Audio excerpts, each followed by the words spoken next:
सभी पत्रकार बंधुओं को नमस्कार। आज मैं अनिल दूत नवलगढ़ विधानसभा में एक बहुत बड़े इशू को लेकर आप लोगों से, समस्त जनता से रूबरू होने की कोशिश कर रहा हूं। मैं काफ़ी समय से क्षेत्र में गया, मैंने बहुत सारी रिसर्च की। मेरे एक चीज़ समझ में आई कि बहुत सारा विधानसभा का जो पार्ट है, किसानों की जो ज़मीनें हैं, वो मंदिर माफ़ी के दायरे में आ रही हैं। अभी मंदिर माफ़ी के दायरे में जो भी ज़मीनें आ रही हैं, उन किसानों को सरकार से संबंधित जो भी सुख सुविधाएं हैं, वो कोई भी सुख सुविधा नहीं मिलती है। उसमें चाहे केसीसी की बात करें या फिर सरकारी और कोई भी दूसरा अनुदान की बात करें, या जो केंद्र सरकार जो 2000 रुपये जो दे रही है उसकी बात करें, या फिर और कोई भी तरीके की पॉली हाउस का हो या कोई भी अलग प्रावधान हो, उन सब से किसान परिवार वंचित हैं। दूसरी चीज़ मैंने ये देखी कि बहुत सारे इस एरिया के किसान परिवार ऐसे हैं जिनके पास में जीवन यापन का जो साधन है वो सिर्फ और सिर्फ खेती है। उस ज़मीन में ना तो बिजली का कनेक्शन दे पा रही है सरकार, और ना उसके ऊपर सिस्टमेटिक कोई भी कानून लागू होता है। क्योंकि जो मंदिर माफ़ी का कानून है, वो मंदिर माफ़ी का कानून ये कहता है कि जो मूर्ति है वो नाबालिग है, और जो ज़मीन है वो मंदिर के नाम पे है, मूर्ति के नाम पे है। उसके अधिकार क्षेत्र की अगर कानून की हम बातचीत करें तो जो पुजारी परिवार है वो उस ज़मीन से सिंचित करके अपना परिवार और अपना पेट पाल सकता है। और जो भी हर राज्य में जो भी देवस्थान बोर्ड बनाए हैं सरकारों ने, वो उसकी सिर्फ देख रेख करते हैं। जो भी चंदा आता है उस चंदे को ग्रहण करते हैं, और जो भी उस मंदिर के डेवलपमेंट में जो खर्चा होता है उस खर्चे को वो सारे के सारे लोग उसमें पैसा लगाते हैं। ये एक व्यवस्था बनी हुई, इस व्यवस्था के तहत सारी जगह कार्रवाई हो रही है। इस मामले में बहुत सारी जगह सरकारों ने कार्रवाई करने की भी कोशिशें की, ज़मीनों को नियमित भी करने की कोशिशें की, पर अगर हम एक्चुअलिटी में देखते हैं तो ये नियम विरुद्ध है। इस मामले में राजस्थान सरकार की बात करता हूँ, केंद्र सरकार की बात करता हूँ, तो कई जगह पे नियमित करने की कोशिश की गई है, जिसमें हाई कोर्ट और सुप्रीम कोर्ट ने उन निर्णय को पलट दिया जो सरकारों ने निर्णय किए। इसके मामले में मैं आगे अगर वार्तालाप करूं तो ये मेरे पास में एक डेटा है जो लेटेस्ट में पिछले 1 महीने पहले मैंने नवलगढ़ विधानसभा क्षेत्र से मंदिर माफी का डेटा निकलवाया है तहसील कार्यालय से, जिसमें मेरे हिसाब से लगभग, अगर प्रैक्टिकलिटी में बात करूं तो 15 से 20 हज़ार परिवार ऐसे हैं जो लगभग मंदिर माफी के दायरे में आ रहे हैं। उनके जीवन यापन का जो भी साधन है वो सारा का सारा खेती है। कल को अगर किसी भी परिस्थिति में सरकार या मंदिर उस जमीन को वापस ले लेते हैं तो किसी भी किसान के पास में जीवन यापन का कोई साधन नहीं है। जबकि अगर हम भारतीय संविधान के अनुसार देखें, शिक्षा मूलभूत आवश्यकता में है। बहुत सारे परिवार ऐसे हैं जिनमें बच्चे 18 साल से नीचे के हैं। अगर वो ज़मीनें सरकार ले लेती है तो उनकी शिक्षा की क्या व्यवस्था होगी। हर परिवार में महिलाएं हैं, अगर ज़मीन ली जाती तो उनके अधिकारों की रक्षा कैसे होगी। बहुत सारे तमाम प्रश्न हैं जो इस सिस्टम के ऊपर एक बहुत बड़ा क्वेश्चन मार्क खड़ा कर रहे हैं। इसी दृष्टि में हम आगे बढ़ते हैं तो मैंने रिसर्च की, तो मैंने एक चीज़ पाई है अभी कि अभी नवलगढ़ विधानसभा में 4 सीमेंट फैक्ट्रियाँ आ रही हैं। इन सीमेंट फैक्ट्रियों में सबसे पहले श्री सीमेंट की बात करें, श्री सीमेंट ने अपना प्लांट लगाया है। इसके बाद में अल्ट्राटेक है, अल्ट्राटेक भी जमीन अधिग्रहण का काम शुरू कर रखा है। हम अगर सुप्रीम कोर्ट की गाइडलाइन देखते हैं तो इसी तरीके के एक मामले में, ये मेरे पास में एक सुप्रीम कोर्ट का डबल बेंच का निर्णय है। इस सुप्रीम कोर्ट के डबल बेंच के निर्णय में एक मंदिर माफी की कोई जमीन थी, पुजारी परिवार ने किसी को बेची थी और सरकार ने उसको नियमन का आदेश दिया था, पर सुप्रीम कोर्ट ने उन सारे आदेशों को खारिज करके और मूर्ति को उसका उत्तराधिकारी बताया है, और उन स्टेट और केंद्र सरकार के सारे निर्णय खारिज कर दिए। दूसरे मुद्दे के ऊपर मैं बात करता हूं, इस उद्देश्य के ऊपर अगर बातचीत आती है तो ये जैसे अभी गोठड़ा एक गांव है अपने नवलगढ़ विधानसभा में, उसका एक डेटा मेरे पास में है। यहाँ पर बहुत सारी मंदिर माफी की ज़मीनें हैं। जैसे मैंने इसमें कुछ जगह पे मार्किंग भी की है, जैसे ये ज़मीन है, ये मार्किंग कर रखी है, आप देखिए यहाँ पर जिसमें पीला येलो मार्क है, ये मंदिर माफी की ज़मीन थी। इस मंदिर माफी की ज़मीन को और सरकार ने अपने क्षेत्राधिकार में लेके और इसको कर दिया रिको के अधीन। ये लिखा हुआ रिको लिमिटेड झुंझुनू हिस्सापूर्ण खातेदार। नियम के अनुसार ये ज़मीन और नहीं जा सकती, सरकार के पास नहीं जा सकती। अब हम इसी चीज़ के मामले में दूसरे मुद्दे के ऊपर बात करते हैं। अगर सरकार कोई भी ऐसा निर्णय लेके आई है या कोई भी ऐसा कानून बनाया है जिसमें जो जमीनें हैं, मंदिर माफी की जमीनें हैं, उनको रेगुलराइज करके किसी के भी अगर नाम कर दी जा सकती है तो नवलगढ़ विधानसभा के जितने भी परिवार मंदिर माफी में दायरे में आ रहे हैं उनको भी मैं ये प्रशासन से मांग करता हूं, उन सभी के भी हक में उस जमीन का नामांतरण खोलें, उन सभी किसान परिवारों के उस जमीन को नाम करें। अब इस चीज से रिलेटेड अभी मेरा जनसंपर्क अभियान चालू होगा, गांव-गांव ढाणियों में मैं जाऊंगा। कल सुबह तक मेरे जो भी विधानसभा के अलग अलग ग्राम पंचायतों के शेड्यूल्स रहेंगे वो मेरी फेसबुक पोस्ट से जारी कर दूंगा। सभी ग्राम पंचायतों में जाया जाएगा, सभी ग्राम पंचायतों में जनमानस से मिला जाएगा, उनकी इस चीज़ से रिलेटेड जो भी समस्याएं रही वो आएंगी और 15 तारीख को मैं एक नवलगढ़ प्रशासन के सामने इस चीज़ से संबंधित एक ज्ञापन देंगे और सांकेतिक एक दिन का धरने का कार्यक्रम रहेगा। अगर इस चीज़ से रिलेटेड प्रदेश की सरकार और यहाँ का कानून अगर कोई भी मदद नहीं करता है तो इसके मामले में as per the Supreme Court और गवर्नमेंट ऑफ इंडिया या स्टेट गवर्नमेंट की जो भी गाइडलाइन है, जैसा इसमें पहले निर्णय आया है, हम इसके खिलाफ में हाई कोर्ट और सुप्रीम कोर्ट की भी शरण लेंगे और जो भी किसान भाई हैं उनको इस चीज़ से संबंधित न्याय दिलाने की कोशिश करेंगे। मैं सभी मेरे क्षेत्रवासियों से गुजारिश करूंगा कि सभी मेरा साथ दें। ये मेरा काम नहीं है, ये हम सब लोगों का काम है, ये किसान कौम का काम है, ये हर एक ढाणी हर एक किसान मजदूर की समस्या है। इस समस्या में अगर हम सभी भाई बंधु मिलकर लड़ेंगे तो हम निश्चित ही रूप इस अब जो कार्यक्रम है इसमें हम सफलता पाएंगे और हम जो भूमि है जिसके ऊपर खेती कर रहे हैं उसके ऊपर अपना अधिकार होगा और हम अपना परिवार और वंश पालने की तरफ अग्रसर होंगे ताकि हमारी जो बहन बेटी है, हमारे जो बच्चे हैं, उनको प्रॉपर शिक्षा, उनको अधिकार मिल सके। इस चीज़ से संबंधित जो भी आंदोलन की रूपरेखा रहेगी, जो भी आगे की कार्रवाई रहेगी, उसके लिए मैं समस्त मीडिया बंधुओं, समस्त जो भी जनप्रतिनिधि हैं और जो भी संबंधित इस मंदिर माफी के दायरे में आने के कारण जो भी किसान परिवार परेशान हैं वो सभी लोग मेरा साथ दें। ये मेरा अपना काम नहीं है, ये कोई राजनीतिक स्टंट नहीं है, ये एक बहुत सीधा काम है, ये जनरल किसान से रिलेटेड है और जहाँ भी मेरे को ज़रूरत महसूस होती है बिना राजनीति के मैं उस जगह पे किसानों से जुड़ने की कोशिश करता हूँ। इसलिए मैं सभी किसान भाइयों से निवेदन करता हूँ, कृपया सभी साथ आएँ और अपने आप को सशक्त करने में सहयोग करें। जय हिंद, जय भारत। सुप्रीम कोर्ट के आदेश के अनुसार 52 करोड़ की कुछ जमीनें हैं, वही सीमेंट फैक्ट्री के नाम करती गई, इसके मैटर में भी कुछ बताइए आप कि आपने इसी तो फैक्ट्रियों का मुद्दा है वो उठाया जमीन के। हाँ देखिए, ये एक सुप्रीम कोर्ट का जजमेंट है। इस जजमेंट में एक मंदिर की जो जमीन है वो सुप्रीम कोर्ट का ये निर्णय है। इस निर्णय के अंदर सुप्रीम कोर्ट ने कहा है कि उस जमीन को ना तो कोई भी सरकार बेच सकती, ना उस सरकार कभी भी लीज पे दे सकती है और लीज पे भी देने का उसमें एक प्रावधान है कि 3 साल के लिए लीज पे दे सकती है। इससे बड़ा प्रावधान भी नहीं है। सीमेंट कंपनियों के लिए स्पेशली कोई 3 साल का प्रावधान नहीं रहेगा, वो एक इंडस्ट्री लग रही है। और अगर प्रावधान लीज का होता तो ये आप देखिए गोठड़ा गांव की सारी जगह की स्थिति है। गोठड़ा गांव पे जैसे हम बातचीत करते हैं, ये खसरा नंबर है 1065 1066, ये मंदिर माफी की जमीन है। पर ये कल का मेरा सरकारी रिकॉर्ड निकाला हुआ है जमाबंदी का, इसमें ये देखिए रिको लिमिटेड झुंझुनू के नाम पे इस जमीन को दर्शाया गया है। सुप्रीम कोर्ट और हाई कोर्ट तथा जो भी सरकार के जो मंदिर माफी से रिलेटेड जो भी नियम्स हैं उसके अनुसार आप जमीन का स्थानांतरण नहीं कर सकते, उसको किसी भी दूसरे को बेच नहीं सकते। तो ये निर्णय सरकार ने किस आधार पे किया है, ये एक बहुत ही गंभीर विषय है।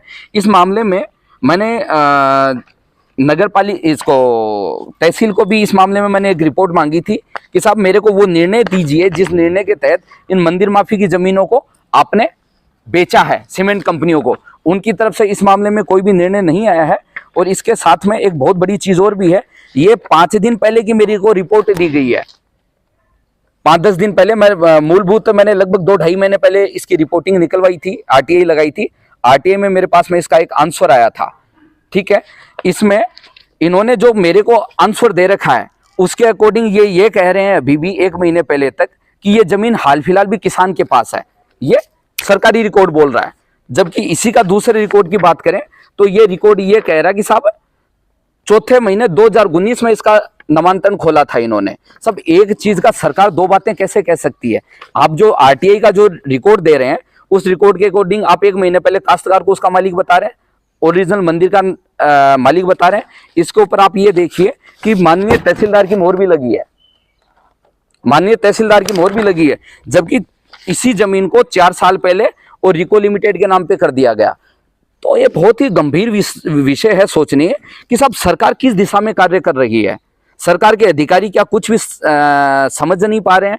एक जगह पे सरकार ये कह रही कि किसान बो रहा है, एक तरफ ये कह रही कि मंदिर की जमीन है, दूसरी तरफ इन्होंने रिको को बेच के और इसके सौदे भी कर लिए सरकार ने। ये बहुत ही सोचनीय विषय है। इसके ऊपर आम जनता को विचार करने की जरूरत है। एक बहुत बड़ा जनमानस का जन आंदोलन है।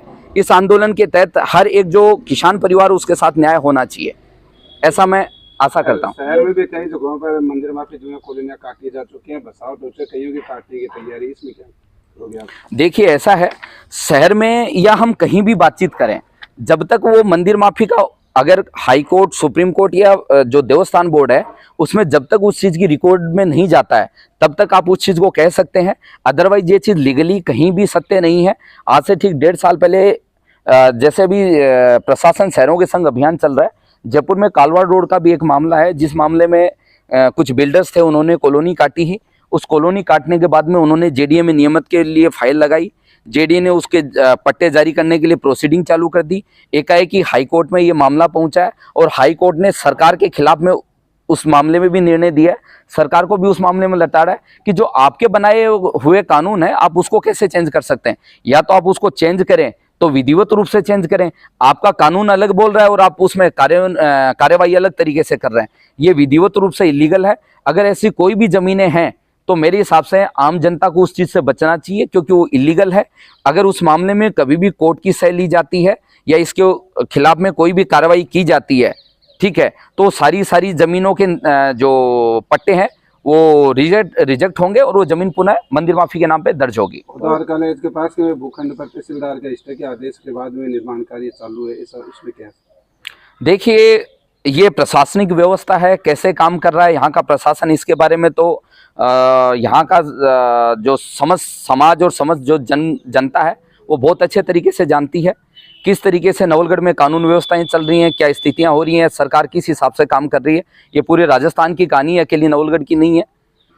अगर इस मामले में कोर्ट का कोई भी निर्णय है और कोर्ट के निर्णय में अगर सरकार या प्रशासन उसके खिलाफ जा रहा है तो मैं आशा करूंगा कि समझ जनता को उसके खिलाफ में आवाज़ उठानी चाहिए।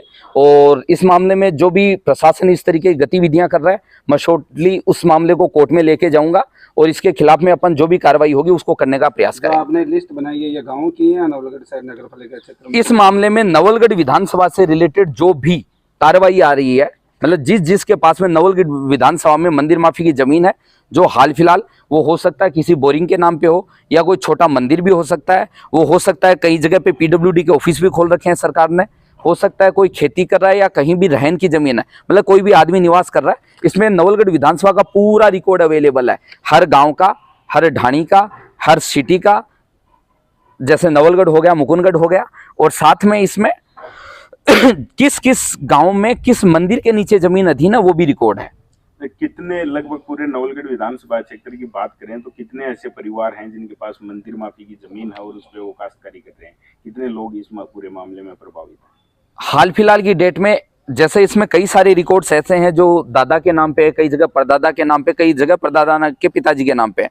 तो एग्जैक्टली तो इसको जब हम जनता के बीच में जाएंगे, कई जगह मैं गया भी हूँ, 8-10 ग्राम पंचायतों में मेरा दौरा भी हुआ है, मैंने उनकी यथा स्थितियाँ देखी हैं, उसके बाद में मैंने कार्रवाई चालू की है। स्थितियाँ उसमें कई जगह में मिला, वो कहते हैं कि साहब 70 साल के एक बुजुर्ग मेरे सामने बैठे हैं, वो कहते हैं मेरे दादाजी के नाम पे दिखा रहा है। आज हमारा लगभग 150 सदस्यों का परिवार है हाल फिलहाल। इस हिसाब से अगर मैं डायरेक्टली देखता हूं तो मेरे हिसाब से 15 से 20 हजार परिवार ऐसे हैं नवलगढ़ विधानसभा के जो मंदिर माफी के दायरे में हैं करंट में। उनको ना तो हाल फिलहाल केसीसी का कोई प्रावधान है, ना सरकार की जो अन्य सुविधाएं वो मिल रही हैं, ना कृषि कनेक्शन मिल रहा है। हर एक किसान परिवार दुखी है। इवन सबसे बड़ी समस्या तो यहाँ पर ये है कि सरकार ने हाल फिलहाल जो भी फसलें खराब हुई हैं उसके लिए स्पेशल गिरदावरी का आदेश किया गया।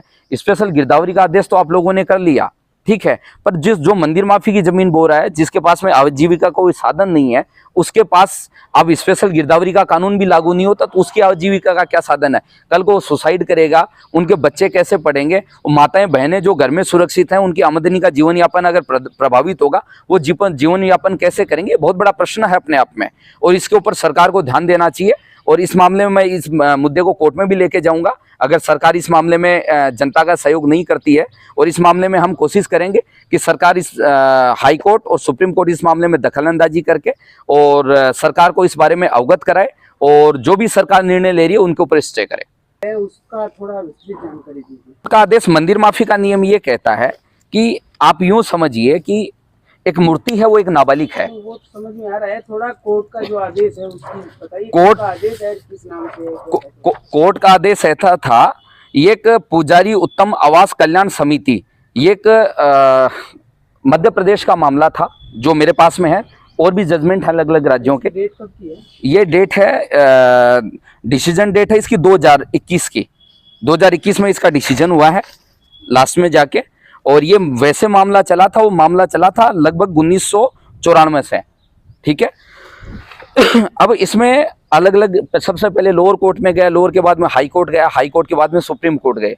इस निर्णय में क्या था, एक मंदिर था, मंदिर के दायरे में जमीन थी, जो पुजारी परिवार था उसने उस जमीन को किसी सोसाइटी को बेची। सोसाइटी ने उसका नियमन करने की कोशिश की, और उस नियमन को करके उन्होंने आगे और रेगुलाइज करके पट्टे काटे हैं। पट्टे काटने के बाद में उसके ऊपर ऑब्जेक्शन आया। ऑब्जेक्शन आके जब कोर्ट कचहरी के अंदर मामला चला, तो सुप्रीम कोर्ट का भी ये निर्णय है। सुप्रीम कोर्ट कहता है कि जो मूर्ति है वो नाबालिग है।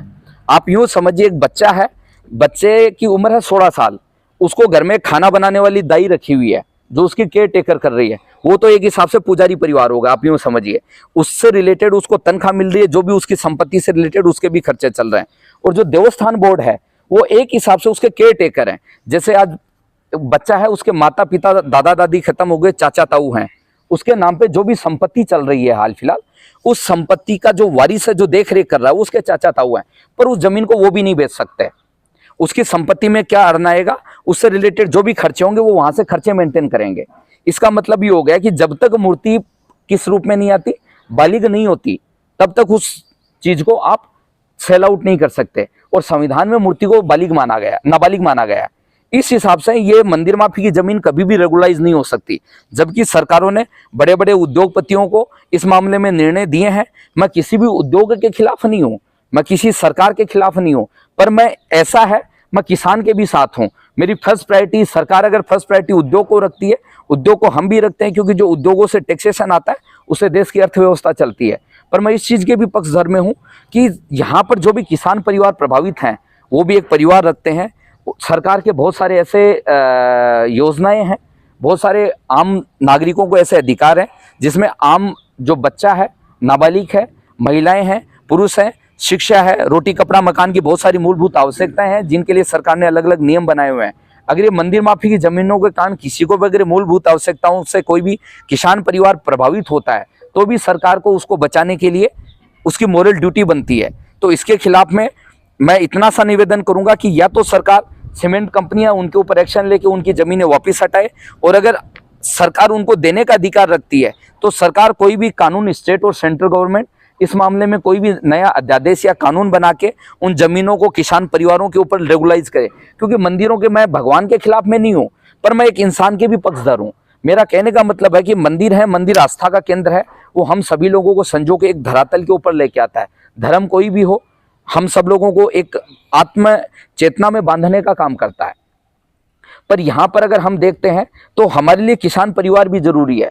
आज के समय में इंसान को हम इंसान नहीं मानते और मूर्ति को भी टोटल भगवान मानते, तो उतना भी पॉसिबल नहीं है। हमें इंसान में भी भगवान ढूंढना पड़ेगा। अगर आज एक आदमी भूखे सो रहा है और हम सब कुछ मंदिर को मान रहे, वो चीज भी आज के समय में पॉसिबिलिटी नहीं होनी चाहिए। इसका मतलब ये नहीं है कि मैं धर्म के खिलाफ हूँ। मैंने सारे वेद भी पढ़े हैं, पुराण भी पढ़े हैं। मैं धर्म का बहुत बड़ा पक्षधर आदमी हूँ, धर्म के मामले में बहुत ज्यादा मानता हूँ, आस्था का केंद्र है मेरे पास में। पर मैं जनरल आदमी को भी उस चीज के लिए पक्षधर हूँ। एक आपने काफी कुछ इससे अलग हट गए, आप क्षेत्र में काफी दिनों से सक्रिय है, बीजेपी की टिकट की दौड़ में भी आपका नाम बताया जा रहा है, तो इस पर अभी आपने खुलकर नहीं बोला है, तो बताइए क्या है आगे की आप? देखिए, ऐसा है, पहली बात तो ये जो प्रेस कॉन्फ्रेंस है इसमें राजनीति का कोई मामला नहीं है, पर आपने क्वेश्चन कर दिया तो मैं बता देता हूँ। भारतीय जनता पार्टी नवलगढ़ में कहीं न कहीं अपना स्टैंड इस्टेब्लिश करने की कोशिश में है। संघ भी इस बारे में पूर्ण विचार कर रहा है। अभी मैं भी एक संगठन का कार्य करता हूँ, पिछले 12 साल से राष्ट्रीय टीम के साथ काम कर रहा हूँ, अलग अलग विभिन्न पदों के ऊपर भी काम कर रहा हूँ। जैसे मैं संगठन का कार्य करता हूँ, बीजेपी में और भी बहुत सारे दावेदार हैं जो कोशिशें कर रहे हैं। ये संगठन का प्रारूप है, हर एक आदमी को टिकट मांगने का अधिकार है। मैं भी एक उसी तरीके से एक छोटा सा कार्य करता हूँ। पार्टी का निर्णय सर्वमान्य है एंड समय के ऊपर जो भी लायक लीडर होगा, जिसके भी ऊपर पार्टी मोहर लगाएगी, हम सभी लोग उसके साथ रहेंगे। जिसको भी पार्टी टिकट देगी हम उसको जिताने के लिए आगे प्रयास करेंगे। दावेदारी करेंगे टिकट की? ऑब्वियसली जैसा दिख रहा है, मैं भी कोशिश कर रहा हूं। अभी हाल फिलहाल जैसा भी है, मैं ज़्यादा तो इसके बारे में कुछ नहीं कहूँगा। मैंने भी चुनाव अभी शुरू किया है। अभी लेटेस्ट में 2 जगह के चुनाव हुए थे, हिमाचल और गुजरात। उसके बाद में मैं राजस्थान आया हूँ। कई सारी जगह पे भी मैं देख रेख कर रहा हूँ, संघ के बिहाफ पे भी, पार्टी के बिहाफ पे भी। मैं भी आगे दावेदारी जताऊँगा। जो भी लायक लीडर होगा नवलगढ़ में, जो दावेदारी में आएगा, पार्टी उसको टिकट देगी। अपनी जगह सभी को अधिकार है, सारे मेरे भाई हैं। कोई पिता तुल्य है, कोई बुजुर्ग है, कोई युवा है। बस मैं इतना कहूँगा कि सारे लोग जितने भी नवलगढ़ विधानसभा में भाजपा के कार्यकर्ता काम कर रहे हैं, पार्टी संगठन के बिहाफ पे काम कर रहे हैं, उन सबको एक पटल पे आना चाहिए, एक साथ में कोशिश करनी चाहिए। पार्टी का जो भी निर्णय हो, जिस भी कार्यकर्ता को पार्टी टिकट देती है, सभी को लोगों को एकजुट होकर चुनाव लड़ना चाहिए। बाकी जनता है, सर्वमान्य है, जनता जनार्दन है। जो भी जनता का निर्णय होगा वो हमें स्पष्ट रूप से जनादेश के रूप में मान्य रहेगा। मैं इसके बारे में तो स्पेशली कोई निर्णय नहीं दे सकता। मैं इतना ही काम है, मैं अलग अलग राज्यों में काम कर रहा हूँ। चुनाव में पॉलिटिकली काफ़ी सक्रिय हूँ। मैं धर्म के प्रति भी काफ़ी अग्रसर हूँ। जय गुरुदेव आश्रम से बिलोंग करता हूँ। मैं मांस मछली मदिरा का त्याग, नारी सम्मान, उनके लिए बहुत बड़े लेवल पे कार्य कर रहे हैं हम। तो मेरा एक ही मतलब मैं किसी दूसरे बंदे के बारे में कभी कमेंट नहीं करता। मेरा पॉलिटिक्स का एक सीधा सा उसूल है, मैं किसी दूसरे को अच्छा या बुरा बता के अपने आप को सही साबित नहीं कर सकता। जिस भी आदमी को सरकार मैंडेट, जनता जनादेश देती है, मैंडेट देती है, अगर हम उसके खिलाफ कहीं भी बोलते हैं तो उस जनता का स्पष्ट अपमान होता है। आज किसी भी कैंडिडेट की बात करें, लोग कहते हैं साहब ये कांग्रेस का, ये चोर है। लोग ये कहते हैं साहब ये बीजेपी का है, ये नेता बना हुआ है, ये चोर है। सर, जिस भी कार्यकर्ताओं को और पार्टी के साथ में जनता ने जनादेश दिया, वो मेरे लिए सारी जगह सम्माननीय है। मैं एक ही काम करता हूं कि किसी भी जनता को, किसी भी आदमी को कोई भी समस्या है, मैं 24 घंटे 365 दिन अवेलेबल हूं संगठनात्मक। मैं किसी के बारे में कोई राय नहीं रखता, मैं सिर्फ अपने बारे में राय रखता हूं। मेरे से रिलेटेड काम है, मैं उसको पूरा करवाने की कोशिश करूंगा।